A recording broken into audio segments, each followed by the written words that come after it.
Hi, my name is Shane Bradley Johansen. For those of you who don't know me, I have been on a bit of a journey over the last 18 months, especially since we moved.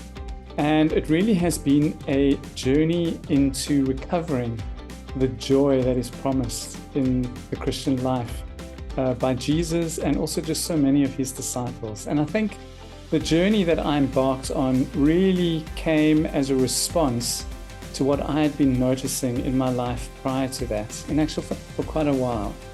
And what I noticed was that even though I know my Bible fairly well, and God has been so gracious in providing me with several insights into the Word, which were really enriching and strengthened my spirit, man, I found that over time, the joy seemed to be dissipating, and I couldn't quite understand why.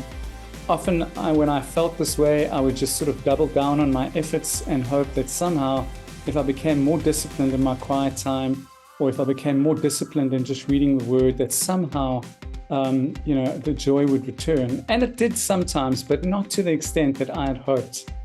And definitely not to the extent that I felt Jesus was promising in the Word.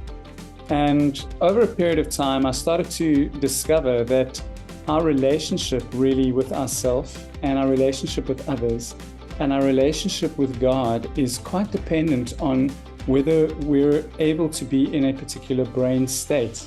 And so often, because of the high levels of anxiety that we see in our society today, we can often be left feeling somewhat disconnected from ourselves and disconnected from our community and even disconnected from God.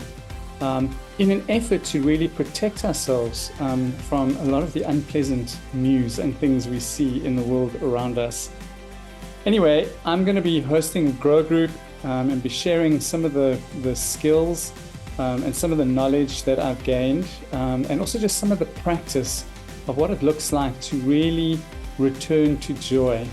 And I found over the last 18 months, while it's been a slow journey, it's been such a rich and rewarding journey of being able to grow in grace with myself and with others, and also really just deepen my connection with Jesus as I hear him so much more clearly than what I had heard him prior to that. Prior to that, it was a bit of a hit and miss sometimes, but I really experience him now as I calm myself down. I'm able to really give my full attention to him, and he speaks so vividly and so clearly. So I want to invite you to come and join the Grow Group that I'll be running. I'm calling it a journey group into joy. And what we'll be doing is learning about a little bit how the brain works in response to our environment, as well as the skills that are necessary in order to help us to better connect with ourselves, with others, and with God. And then we also, in our journey group, will be really spending some time practicing these skills with each other in a safe community where we can learn and grow together. So if my story in any way has, you've resonated with that, then please do come along. I look forward to seeing you.